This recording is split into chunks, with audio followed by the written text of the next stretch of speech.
Hello there, Aries. Welcome to your weekly reading.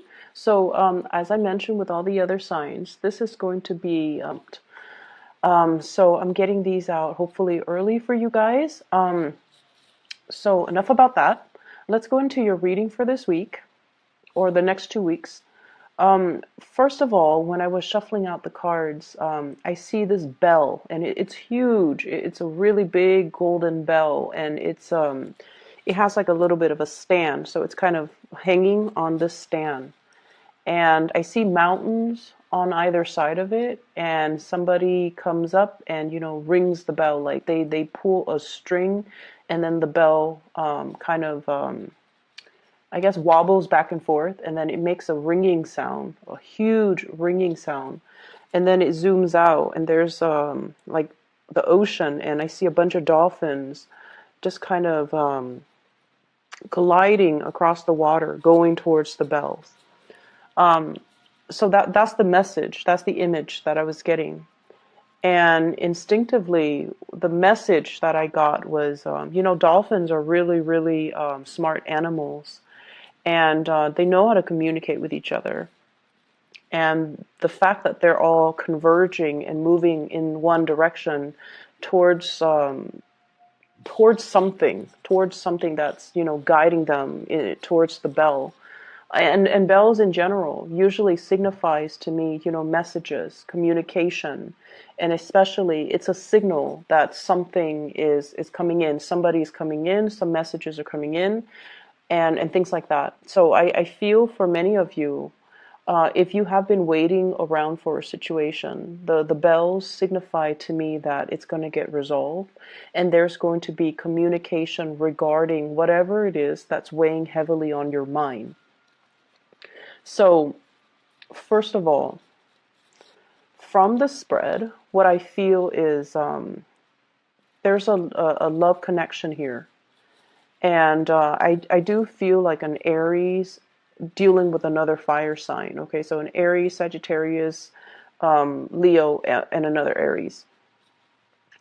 And what I'm just getting, all zodiac signs aside, what I'm getting here is I feel like somebody was really, really dragging their feet, and they have made you wait for a very long time. And I feel like, you really, really love this person, you care about this person. And it's just the situation dragged on for so long. And while they made you wait, it's not exactly like you were staying still waiting for them. Life moves forward, and you were distracting yourself with other things. And whenever they, decide to come around, then you would engage with them in conversation. But it just seems like there was a situation that really didn't get off the ground. Like it just didn't have the chance or the opportunity or whatever circumstantial, whatever circumstances surrounding the situation, it was not able to get off the ground. And I feel almost like many of you feel like if the person comes around, I'm still going to give it another try. I'm still going to fight another day. I'm still willing to invest my all into the situation. So I feel like you care about this person. And some of you might have even, really loved this person.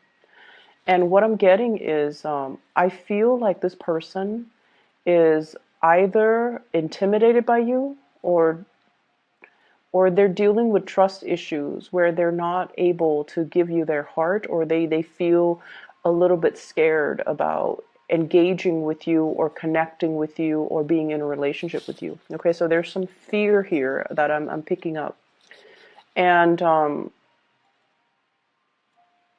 if this is a person that you're linked up with, like via social media, they're looking at your images, they're looking at your pictures, and they might feel like, oh, wow, the Aries has a lot of suitors around them. You might, for example, if you're heterosexual and you're male, you might take a lot of pictures with a lot of women. Okay, these could be cousins, these could be friends, these could be coworkers, they could just be, platonic friends.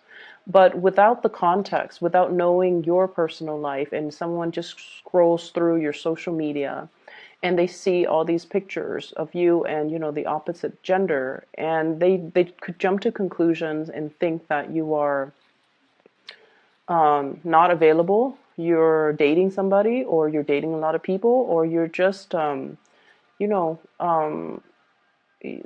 you're just dealing with a lot of people. So that's why they're a little bit skittish. Okay. I'm also seeing some men. So for those of you who are women and you are dating men, I'm seeing some of the men looking at your social media, and I feel something like there's a very provocative energy. So I don't know if you are taking pictures that are a little bit provocative, like you're not wearing a lot of clothes, or you're wearing, like, you know, plunging necklines, and they're looking at that, and I feel almost like they're just kind of shocked.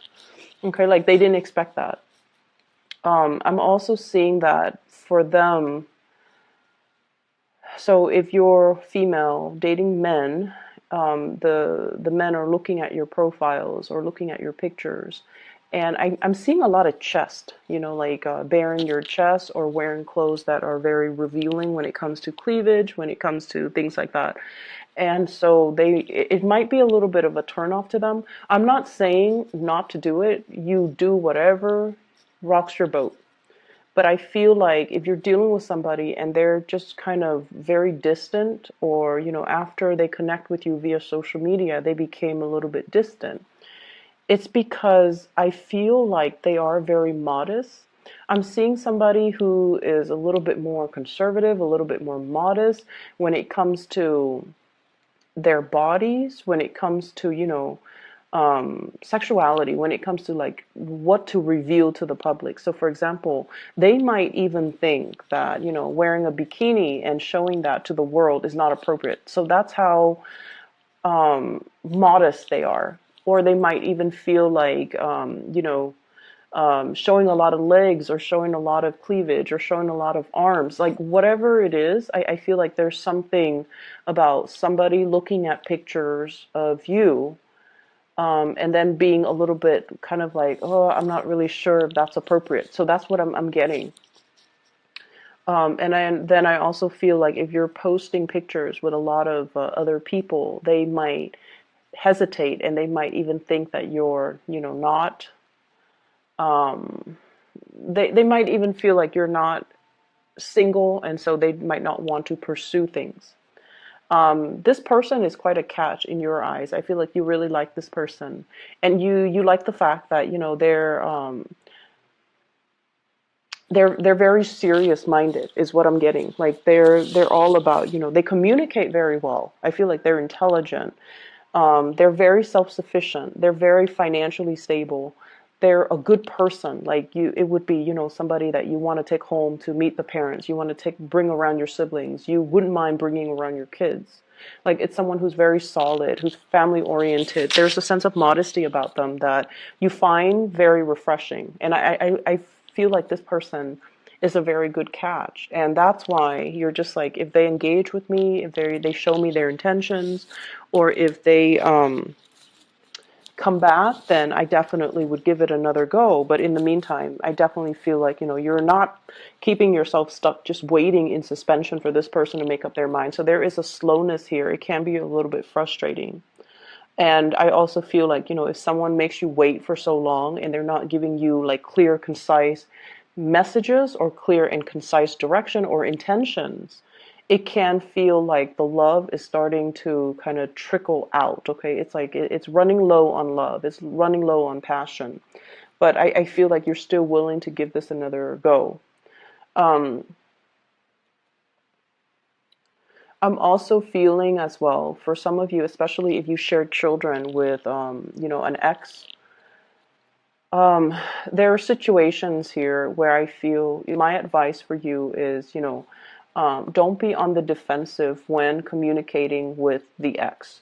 Don't be on the defensive when trying to split up responsibilities. You know, for example, the child, your child might want to kind of work out the details, and I would say early on, and then stick to them. So, don't wait until the last minute to try to scramble and try to figure out what to do, because by that time I feel like you would have already, like invited guests or planned something, and then they kind of put a little bit of a wrench in the works when it comes to your plans. Okay, so I do see co-parenting issues coming into the picture, especially if you have children under the age of 10. I feel like it can be a source of contention between you and another person. I almost feel as well, there could be, like you and an ex that chipping in. So this is a smooth energy, chipping in to get something very expensive for the children. Okay, so that's like compromising. Somebody might say, the child might need this really expensive item, and you're just like, I don't think that's a good idea, because you're like, they don't need it. They're too young for that. But I feel like there's going to be a compromise reach. Okay, so either way, it's going to be smooth out. So, once again, don't be on the defensive. Ask them follow-up questions. A lot of the times when we have strong opinions about something, so for example, if you have a 4-year-old and your ex suggests, let's get an iPad. I'll chip in half, you chip in half, and you're like, automatically your instinct is like, what does a 4-year-old do with an iPad? Why would a 4-year-old need an iPad? Why would someone even suggest that a 4-year-old gets an iPad? And so your defenses or your thoughts are overriding, just that your emotions pretty much. And I feel like the way that you ask the question, like what are you thinking? Um, Ask them follow-up questions. Just even ask them like, don't you think our child's a little bit too young for electronics? Or I'd rather not have my child be distracted with electronics. I'd rather, them play outside, or, we spend more time with them doing arts and crafts and things like that. So verbalize things. Don't jump to conclusions. Just hear the other side out, okay? And we have to really practice doing that. A lot of the times we have really strong opinions about certain things, the way things should be or should not be. And when somebody kind of puts that into question, I feel like we tend to cut them off or cut off that line of inquiry, when in fact we should explore. Why do you think it's so? Or why do you think, the child needs that? Or why do you think that's a good idea? So ask follow-up questions. And I feel like you're going to arrive at a different way of thinking, or you're going to at least understand where they're coming from. Okay, so I feel there's an element here where we kind of need to let our guard down when we communicate, so that we don't jump to conclusions, don't automatically assume the worst, or, don't, I guess, like, impose ourselves in that situation and not let the other person have their say, or not hear the other person's point of view. Okay, so as a generic message, it just signifies to me that compromise is going to be important. Um, what I feel as well is there's going to be, I see like a lot of people with extended families. You might, for example, your parents might be divorced as well. And, mom has a new family, dad has a new family. You might even have your new family. So there are just so many gatherings. I feel like you're traveling a lot. You're traveling, trying to appease everybody. I don't see you doing it in a stressful manner. I feel like it's well planned out. So I don't see you, like going to mom's at 2 and then scrambling to get to dad's family at 5. I don't see that. But I do feel like there's a lot of travel, a lot of movement, a lot of things happening, and lots of family gatherings that you have to go to. And it's a yearly thing. So I feel like you've already got the system worked out. You've already got your routine, and everything is pretty much planned out. So I definitely see like generations, at least 3 generations, grandparents. There might be the grandparents, the parents, and then you, or you might have your own children. So it's the children, you, and then your parents. But I see like lots of different households. lots of different households. So once again, that message with the bell makes sense because it's calling all the dolphins to come to one location. So it's like, this is where we meet. This is the meeting point, and this is the agreed upon location. But I see them swimming, so they're moving across, long distance too, long distances in order to be there, in order to be at this exact location at that specific time when the bells ring. Um, the other thing I'm sensing as well in this spread is for those of you who are single, there is definitely, oh, there's definitely somebody who's very, very, very attracted to you. Okay, so for those who are single, what I have here is a really, really attractive man. So I'm feeling like there's an attractive man. Well, he shows up here as the King of Wands. Once again, the cards can be, either gender. But look at this guy. He's really, really attractive. He's very attractive, and the energy that I pick up from this man, the energy I pick up from this person, is that they're really looking at you, like they're checking you out. They're looking at you with a lot of inappropriate thoughts. Okay, so like they like what they see. They definitely want to be intimate with you. That's what I'm feeling. So let me just try to unpack this. So because I feel like the circumstances could be different. So I feel like this is possibly a fire sign, Sagittarius, Aries, or Leo. This is someone that is a little bit like outdoorsy. They like to do things outdoors. They like camping, fishing, shooting guns, even going to going hiking. They're very, very athletic, possibly, and they might be into sports. I also see somebody who likes guns, like shooting guns outdoors or indoors or whatever it is. I'm also feeling somebody who might be in some type of a law enforcement capacity. Okay, so they might wear a uniform, they might wear a gun to work, they might have handcuffs. They are just very, very alpha. Their energy is really strong. They're physically strong. And I feel like they're really very attractive. For those who are single watching this, I'm sensing that, you might have gotten out of a relationship, okay? And I feel like you might have children. You might have gotten out of a relationship. You're doing the co-parenting thing with your ex. And you're just like, I don't want to be bothered. I want to take care of the kids. I want to just, do me, focus on me, climb the corporate ladder. I feel you guys are dressed really, really nice. So I'm seeing people wearing suits. I'm seeing people like you guys, Aries. I'm seeing people wearing suits, wearing silk blouses, high heels. Like you work in an environment that is also very corporate. Okay. And you go through your motions, and you keep to yourself. I feel you're friendly with people, but you're not overly flirtatious. And I feel like that person is really, really liking what they see. They really like you. They're very attracted to you. They do want to get intimate with you. Okay, and I feel if they've been holding back, you might want to check to see if they're wearing a wedding ring, because I feel like they might be in another relationship, like a serious relationship. Either they're engaged, or they're wearing a wedding band, an engagement band, or they are married. And it's almost like they can.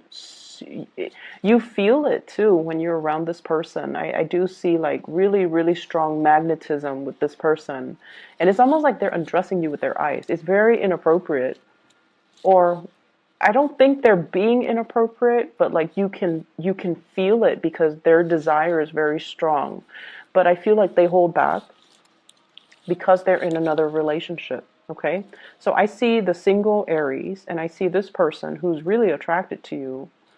But once again, the person is sitting down, holding back, not really making a move. And even though they feel the passion and the chemistry really, really strongly, we have here Ace of Wands. And we also have a relationship here, Four of Wands. I also feel like for those of you who are in a relationship, you might be, the energy could be flipped too. You could be feeling very attracted to another person. And this person, they dress really well. There's something about the way that they dress. They look very regal, like they look very put together. Um, they're very like, especially it's almost like they look like a model. They look like somebody out of a magazine. They dress well. All their clothes are tailored. And everything fits perfectly right the way that it should. Like they look really put together. And you're really attracted to this person. And I feel like they are attracted to you too. And there's like communication between the two of you. And I feel like the communication is very official in nature. This person is holding a falcon. And so I feel like they have really, I don't know why, but they have really, really high standards, okay? They're not just looking for a pigeon. The pigeon would signify like the communication back and forth. That is a little bit more mundane, a little bit more common. This is a falcon.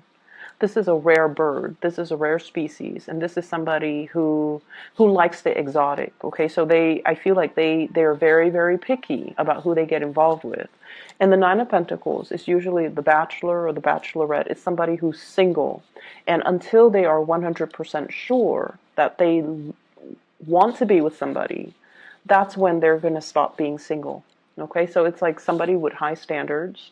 Um, their energy is a little bit like, I'll focus on me for now, and if whoever decides to come in, I'm going to, like, I'll believe it when I see it. So they're not naive. They're not going to take things at face value. They've got lots of things they're focusing on. They're very financially independent. They don't need anybody to take care of them. And I feel like, they're just happy being on their own. And this is somebody that you definitely really like, and you want to bring home to, to meet the family.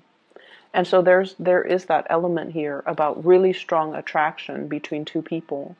For some of you, I feel like you could be dealing with a Cancerian person. And then others, I feel like a very strong fire sign, Sagittarius, Aries, Leo. And so I feel like there's definitely somebody who's single, who's being looked at, who's being eyed by somebody who's in a relationship. So that's what I'm getting here. I see a lot of family things, but the family things will occupy a lot of your time, and then the flirtation, the attraction here, it is really intense, and it is very, very strong. It's it's really, really strong. It's like jumping out at me, where there's somebody with a lot of pheromones, like they're emitting pheromones, and they want you to know how they feel. But I feel like they're trying to do the right thing, and they're not trying to. Um, they're not trying to step out of the relationship. I feel like they're not purposely doing that, okay? So that is all that I have for you here, Aries. I hope the reading is helpful for you guys. And